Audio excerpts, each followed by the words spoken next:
Hello everyone and welcome back to the Colorado Rockies franchise. In the last episode, we got basically the whole way through the month of May. The Rockies started with a big losing streak, got a pretty decent winning streak in the middle, and have gone 11-15 so far in the month, with the chance to go 12-15 against the Dodgers and Walker Buehler. This next game is going to be the debut of Drew Romo, somebody that could be the catcher of the future for us. He's one of those guys that only has 80 potential, so his peak is probably high 70s in terms of overall, but that's good enough to be a starter in the MLB. Elias Diaz is only on the 10 or 15 day DL, so Drew Romo probably won't be up at the majors for very long, or we could consider sending Jacob Stallings down instead of Drew. So in today's episode, we will do the debut of Drew Romo, and then I think I want to play one of these games against the St. Louis Cardinals, see what Nolan Arenado is up to, and have the Nolan versus Nolan battle. After that, we haven't played a home game in a while, so maybe we'll hit up one of these games against the Nationals or the Dodgers, but for the most part, we'll get through at least half of June, I would say, today. But let's get into a player lock game with Drew Romo. We're here in LA against the 36-22 Los Angeles Dodgers, one of the best teams in baseball year after year because they can afford to do so, whereas we are sort of a Moneyball type of team. Smaller market,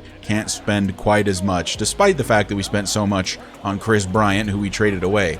And there's the man of the hour, Drew Romo, making his MLB debut. His AAA stats were honestly pretty good, batting .301 with a .769 OPS. Not too shabby. And he's going up against Walker Buehler. So he'll get his first at-bat here in the third.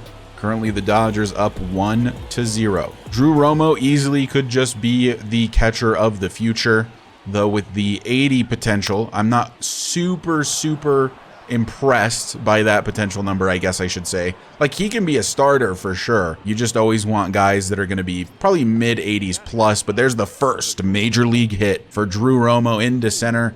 Gideon will take that to the locker room, and that'll go on the shelf for Drew Romo. Romo has decent speed considering the fact that he's a catcher, and catchers are almost always incredibly slow. He has 43 speed, but this one is going to go to first. And was that safe? I actually was not paying attention. It was. Tovar beat that out, and that brings us back to the top of the order.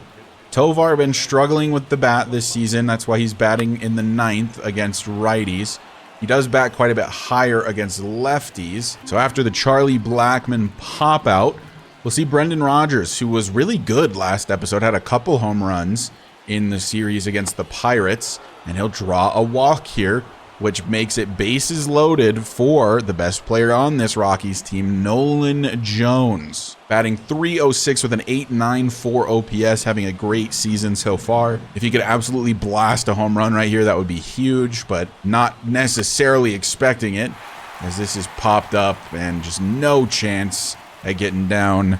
No runs scored despite the bases loaded for the Rockies. And now we get to play a little bit of catcher, which is something I haven't done before. I don't know how to move the glove, I'll be honest with you. Does this mean they're stealing? Oh God, I forgot to press the button. I don't know how to play catcher. The ratings do most of the work anyway, so I have basically nothing that I can do to help the throw be more accurate. So now it's the top of the 5th, and Drew is back up to bat. Got a decent one to hit again from Buehler, who still is not allowed a run. Romo is almost as bad statistically with a bat as Brenton Doyle, only very slightly better. But the thing about Brenton Doyle is that he brings you a ton of speed as well as elite play in the field, where Drew Romo is really nothing but average at both of those things. So not a ton of upside to Drew Romo currently, other than that he has decent potential. Crazy to consider, though, that at 63 overall, he is our second best catcher on the roster, and I just looked at a fastball that was almost right down the middle. That's kind of embarrassing. So Montero hit an RBI single, but the Dodgers got some more runs as well. So it's 1-3, top of the 7th, 2 runners on and 1 out for Drew Romo. Hits the slowest little dribbler to first and gets doubled up here in the 7th. He will get at least one more at bat. Can he be a hero? It's the top of the 9th. He's the final out potentially. And he got one to hit, and he puts it into left field. Is it going to get past the left fielder? No. But it is a single for Drew Romo, and he keeps the hopes of the Rockies alive. That brings up Ezequiel Tovar, who is homered and singled in this game, playing very well here against the Dodgers, considering how much he has struggled so far this season. which is really good to see. Want him to pick it up with the bat a little bit for sure, but it looks like he is going to be the final out of the game. And actually, the final out is Drew Romo in the fielder's choice, and that ends it. The Dodgers take the victory over the Rockies, which is expected. The Rockies, after trading away Chris Bryant and Ryan McMahon, are officially considered the worst team in baseball, at least on paper, although our record actually isn't too horrendous, all things considered. Not a bad debut, though, for Drew Romo. Was able to get a couple hits, didn't get any runs scored, though, and was in a fielder's choice, grounded into a double play.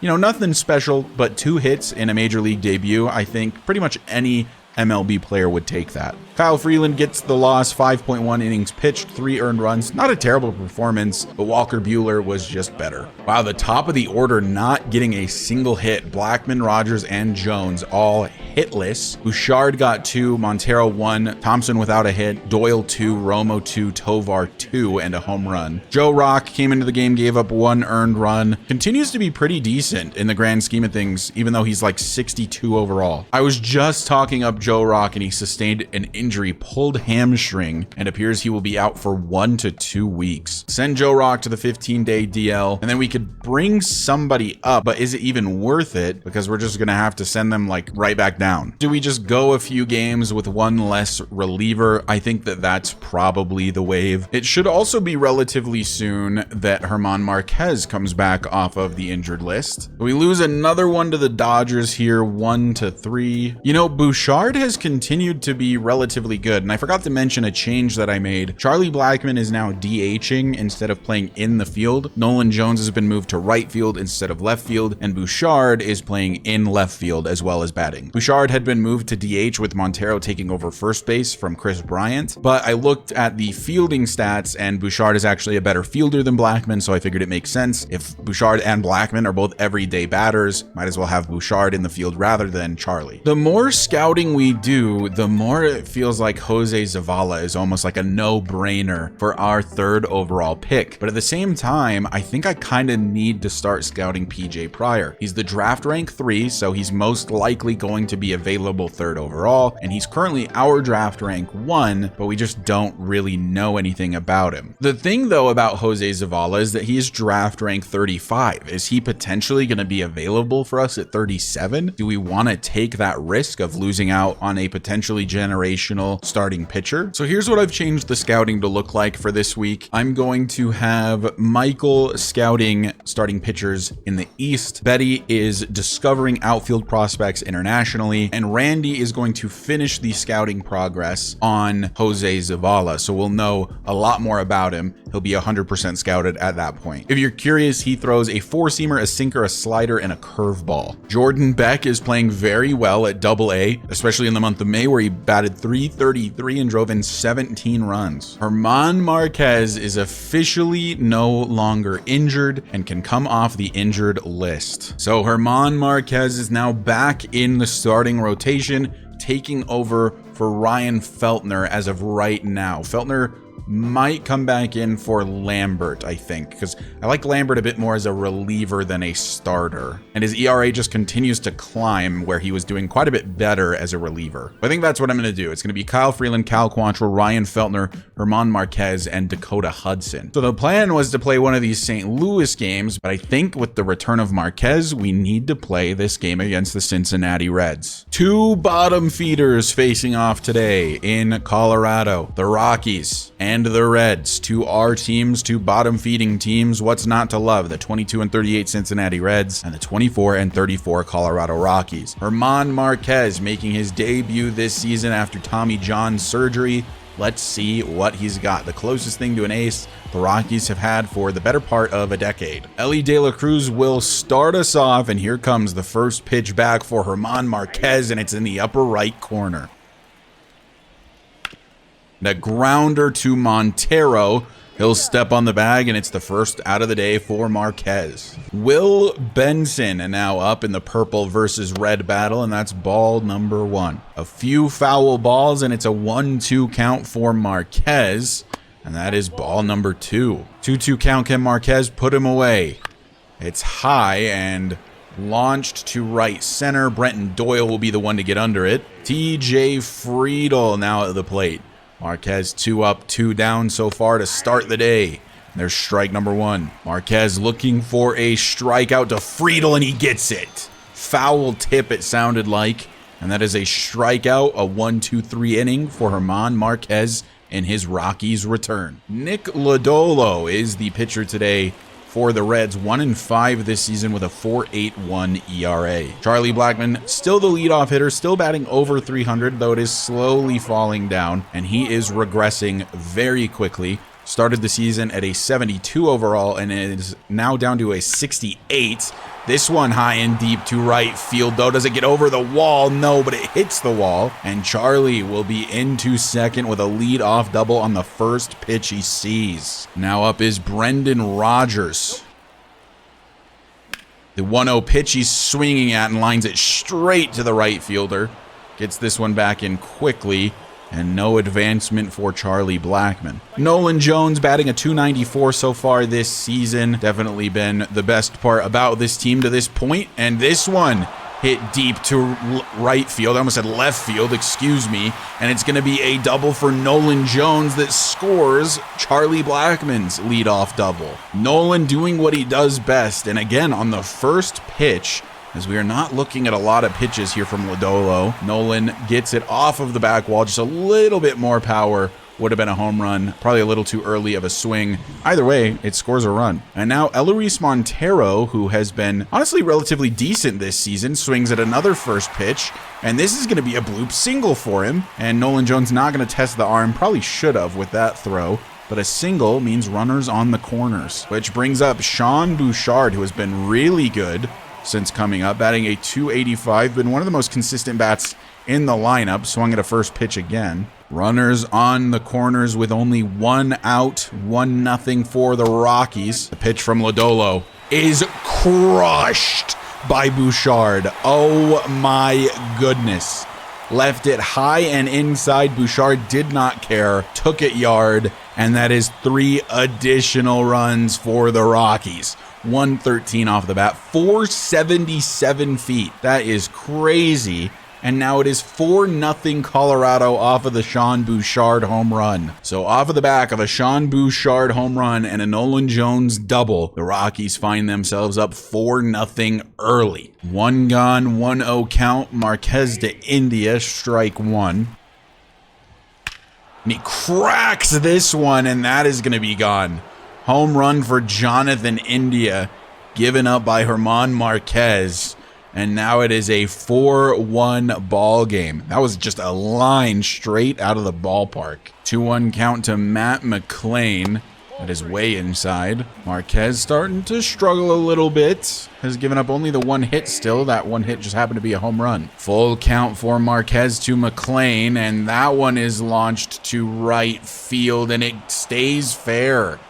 It's going to be at least a double. You've got good speed running the bases. He does stop at second, though. A double for Matt McLean given up by Marquez now. So a home run and a double this inning. So here comes the offense from the Reds, I guess. We'll see if they can continue it. So an 0-2 pitch from Marquez. Swung on and missed on the slider. And only the 1 run given up. Jonathan India goes yard. And it is 1-4 for the Rockies. Tyler Stevenson at the plate. The 0-1 pitch from Marquez is right down the middle, and therefore this is rocketed into right center. I dove with Doyle by accident, and so this could be a triple, but this guy's not super fast. So only to second for Tyler Stevenson. But a leadoff double is a leadoff double, as Marquez will pitch to Ellie De La Cruz. The 0-1 pitch to the big fella, and that one is going to get down. Bouchard had a very, very late reaction. One of the latest reactions I have ever seen, and we're kind of lucky that Ellie doesn't try to go to third. I think he maybe could have made it, but that is another run scored for the Reds. Bouchard, I couldn't move him. He just physically jumped so late. Look at him. Took forever to decide where to go, and that's why that got into the gap. Then Marquez get himself out of this pickle. That is strike 3 on Will Benson. And the first out, a good start. Brings up TJ Friedel, the 3-hitter. The 1-2 pitch looked at for a strikeout by TJ Friedel. So Marquez close to getting out of this inning as Candelario is back up to bat, and that one is outside.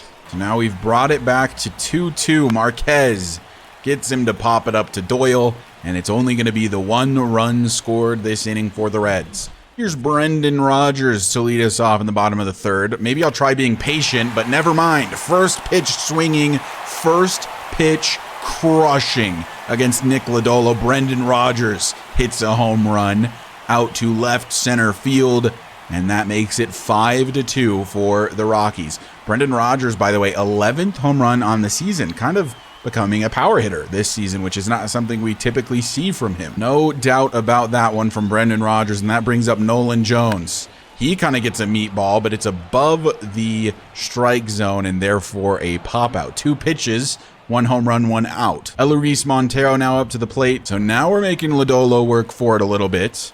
Montero, the most patient batter so far today, gets one to hit, pushes this into the gap. Is it going to get all the way to the gap? It will not. So Montero going to head back to first. Don't want to risk it trying to get into second there. And that is a single for Montero, which brings up Bouchard, who of course had the 3-run homer just a couple innings ago. 0-1 pitch, and Bouchard gets a single again. So Bouchard getting on base one more time. Has been very good, like I said, ever since we brought him up. And now Ezequiel Tovar. Tovar batting .333 over the last few games. 5 for 15. Got one to hit there. Lines it to center field, but we're not going to tag up. Sterling Thompson now at the plate. An 0-2 count for Sterling Thompson. And he lines this one to center field. We're going to send Montero home. I'm not sure how I feel about this decision. Well, I feel pretty good now because the run comes around to score, and that's an RBI single for Sterling Thompson. Right back up the middle, right to the center fielder, and it was enough for Montero to bring it home. So now 6-2 in favor of the Rockies. This offense really showing up big time for Marquez today. And a strikeout for Drew Romo on a really stupid pitch to swing at, but that's kind of my forte here. But the Rockies find some more runs, now up 6-2. It's been a good day for this Rockies offense and a good day for German Marquez on his return, only allowing the 2 runs to this point. And another good one to hit for Sean Bouchard, who I believe with that single is now 3 for 3 on the day. Really excellent outing from him. Lodolo was still in the game for that pitch, but it looks like he is being removed now. Not a high pitch count, he's just allowing way too much contact. Definitely looks a little disappointed with himself. Here comes Nick Martinez, has a 4.97 ERA this season on 41.2 innings pitched. And Ezequiel Tovar, one of the few guys on this Rockies team, did not get involved with a hit to this point. Will be the first one to face him and grounds into the easiest double play the Reds have ever performed. And a strikeout on a nasty slider versus Jonathan India gets Marquez out of the 6th. 1 ball and 2 strikes from Nick Martinez, left one hanging, and Romo gets a piece of it and gets on base. That brings up Brenton Doyle, the speedster. He gets one to hit, grounds it to Ellie De La Cruz, though, and this is not going to be doubled up because of Brenton Doyle's elite speed, but a fielder's choice from Ellie De La Cruz. Oh, God, go back, Brenton. Popped way up by Charlie. I thought we could do like a hit and run. Brenton Doyle has such good speed, but I just cannot figure out how to steal with him. It seems like his reactions are so delayed, which is probably his steal rating, right? He has 95 speed. What is his steal rating? 58. That's not bad. Brendan Rodgers, oh my goodness gracious. Crushes one to left center. That's the deepest part of this ballpark, and it is way, way gone. Brendan Rodgers, take a good look. You won't see it for long. 494 feet, 110 off the bat. Dude is killing it as of late and gets more runs on the board for the Rockies. Brendan Rodgers just seems to have one of those swings that in MLB The Show you just get familiar with, and I am familiar with it, I'll tell you what. So Marquez will stay in the game here in the 7th, but we're ready to take him out if needed. I don't think I'll immediately pull the plug after that hit, but one more would probably end Marquez's day. And a walk from Marquez on Matt McLean. Ooh, maybe it is time to bring him out. I'll give him one more batter, and as long as he can get an out, then I'll let him stay. But it's probably not worth it at this point. The best thing to do would probably just be to take him out, but I don't know. In his return, nah, he definitely needed to be done a while ago. That's a misjudgment on my part, and it's going to cost him 2 runs and a double with still no outs. That is going to end Germán Marquez's day. So here comes Tyler Kinley, a 3.68 ERA this season, has appeared in 15 games, definitely not bad. Face off against Tyler Stevenson, and he is not responsible for the runner on second. Stevenson pops this one way up. Looks like Tovar is going to be the one to get underneath it, and there is out number 1. Kinley with the 0-2 pitch. De La Cruz gets this one into the gap somehow. And we'll throw this home with Bouchard, but no run is going to be scored. How does Sterling Thompson not get to that? I guess that needs to be a diving play. I'm not sure. Kinley just wants to get out of this mess with a still decent Rockies lead, but it looks like that's not going to happen. Another run allowed. That is an earned run counted towards Germán Marquez's day, and now the Rockies are only up 3. All right, Tyler, time to settle in. Get us out of this inning. And a strikeout on TJ Friedel will help the cause. 2 gone. Candelario has struggled today while everyone else has done relatively well. It's been a high-scoring outing for both teams. Candelario will ground this one to Brendan Rodgers, who gets to make a pretty routine play to end the inning. So 3 runs given up, technically all of them counted against Germán Marquez. So we'll bring in Daniel Bard to try and set up Justin Lawrence with a save. He'll face off against Jonathan India, who of course homered earlier. And that's a soft grounder to Sterling Thompson at third. Out number 1. The count is full for Daniel Bard against Jake Fraley. He just swung at ball 4. Swung on and missed on the high fastball. Swung at 2 balls that would have been ball 4 and then ball 5. So Matt McLean, hopefully the final guy of this inning. We'll see if Bard can get it done.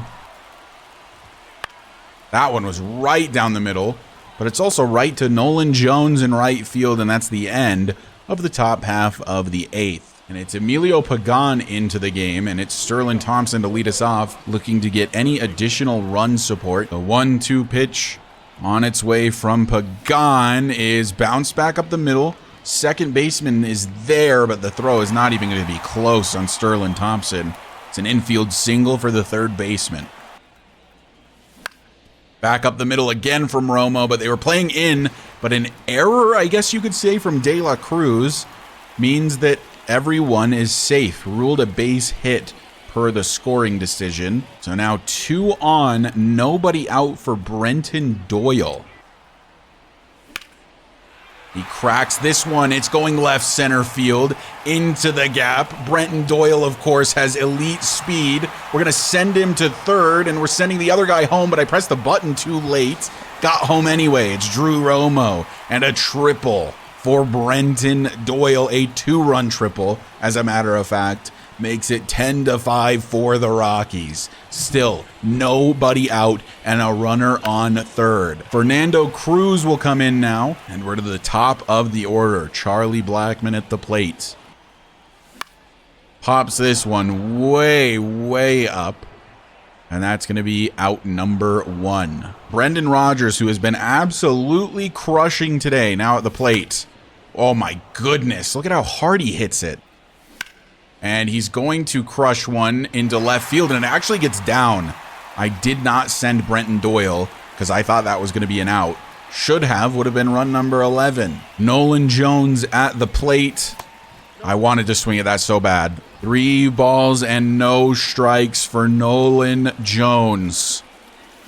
Got one to hit. I was so late. I was so hesitant. 3 balls and 1 strike to Nolan Jones. And that's ball 4 that I'm swinging at. Full count. Nolan Jones. That's ball number 5 that I'm swinging at. How do I strike out there? Brings up Eleris Montero. That is a grounder to the right side, and Brenton Doyle's going to score. Ellery with a single. Now runners on first and second with 2 gone. That brings up Sean Bouchard, who's been absolutely crushing. Very similar to Brendan Rodgers today. Bouchard pops this one way up, and that should be the end of the inning. And it is. End of the 8th.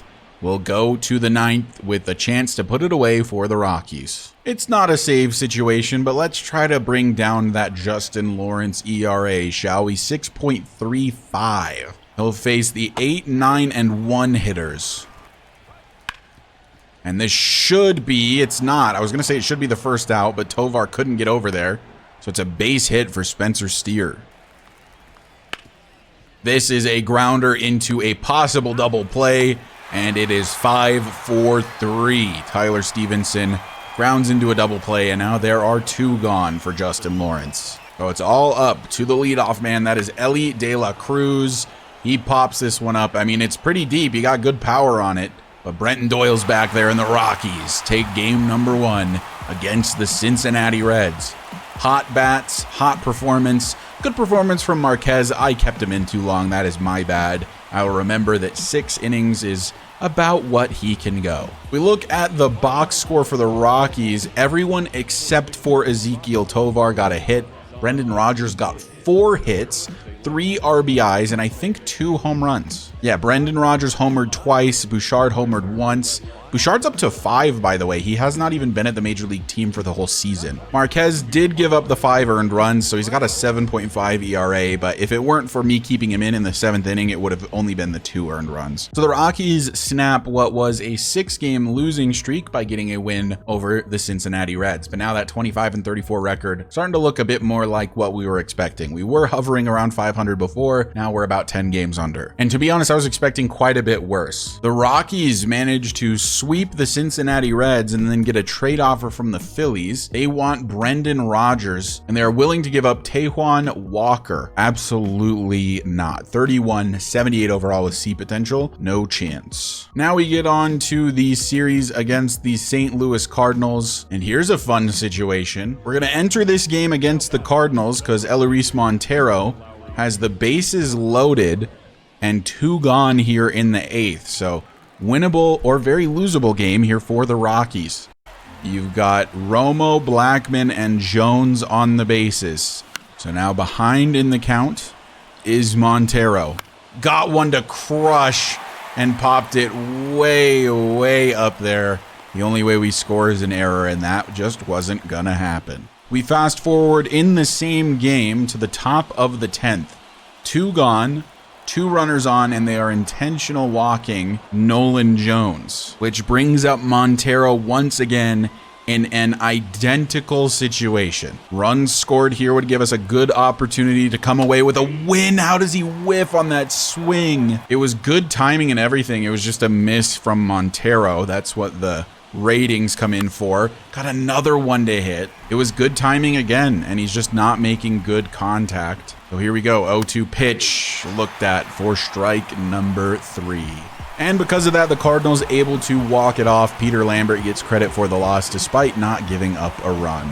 Elias Diaz is eligible to be reinstated from the injured list, but they'll still be injured for a day or 2. Let's just give them one more stint on the 10-day, then we can reassess with Drew Romo to see where he's at. By the way, we just absolutely destroyed the Cardinals, 11-0. Drew Romo, while up at the majors, is now batting .250 with a .280 OBP, so he does not draw walks. He's homered once, struck out 11 times. So I guess ultimately the question is, do we keep Drew Romo up as a backup to Diaz, or do we send him down to get constant playing time at AAA? Because while I won't argue that Romo is just better than Stallings and could easily be the backup ahead of Stallings, I'd much rather Romo play in a situation where he's getting a lot of experience, and right now you can't justify him starting over Diaz. So I think that we're probably going to use one of his minor league options to send him to AAA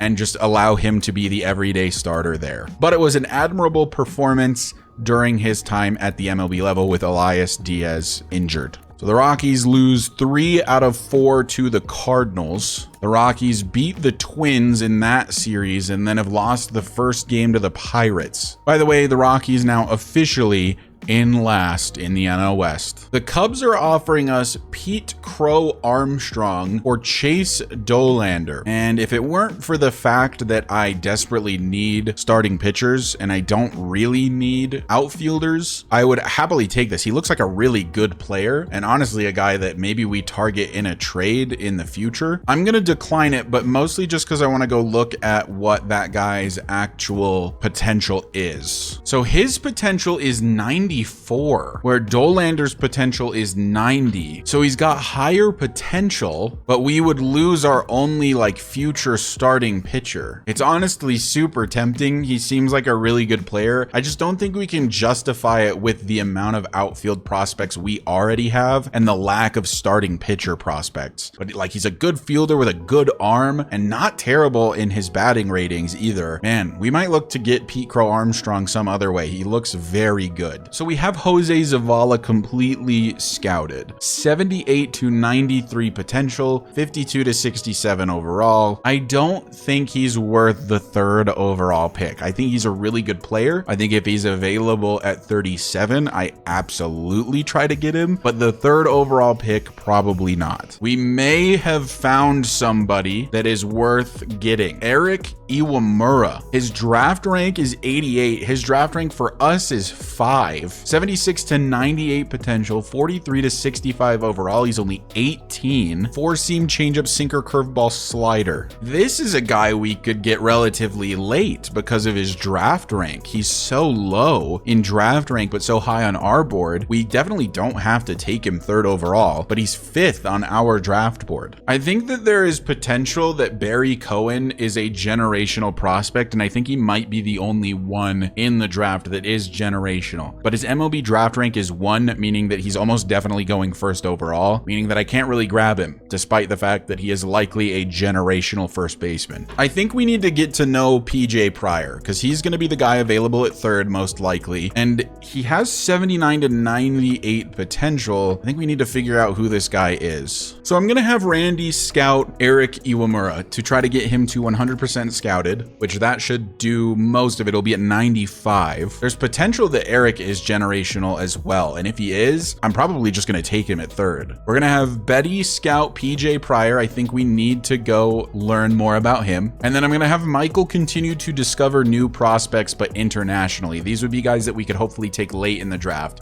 We're almost to the end of the scouting period. The Braves have offered us a trade. I can't believe they think we would take this. So during that week, we got 1 game off of the Pirates. We split the series with the Dodgers, and we have lost 1 and won 1 against Washington.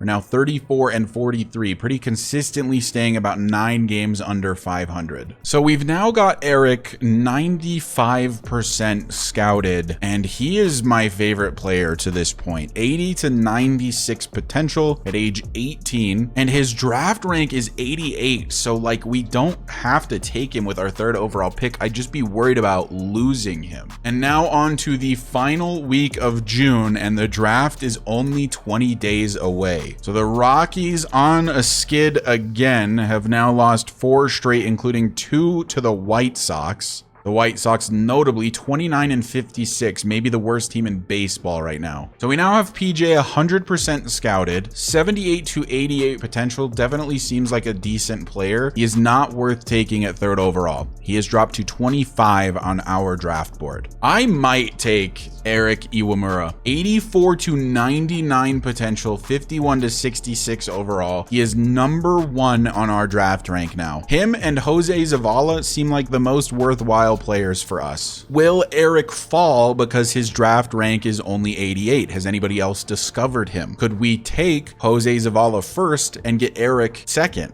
Let's learn a little bit more about this guy, Jared Escobar. Betty is going to scout Jared because he looks like he could be really good. If you didn't know, 18-year-olds are the players that can be considered generational prospects. And then the draft is in 13 days. So to end this episode, let's simulate this week, and then we will do our final scouting. And then in the next episode, we'll get to the draft, and it'll be the All-Star break as well. The Cubs want Nolan Jones. They're offering us Justin Steele, 28 B potential, and Seiya Suzuki, another guy with B potential. These are good players, good quality players. I don't think they're worth Nolan Jones. Plus, Nolan Jones is on his rookie contract through like 2028. So now we're getting to the point where the Rockies are starting to look more like the Rockies. They're 37-51, which is still not even worst in the NL West currently. And it is the final week of scouting assignments. Jared Escobar looks to be relatively decent. Honestly, I kind of just want to learn what's left about these two guys. So I'm happy with what my scouts are doing right now. Benny Montgomery batted a 0.90 during June. It is time for my guy to get sent down. Benny Montgomery at AAA is batting a 157 on the season and batted below a 100 for the month of June. My guy is definitely going down to AA. And I think that Jordan Beck can come up to AAA and they will just swap places. Jordan Beck's been playing very, very well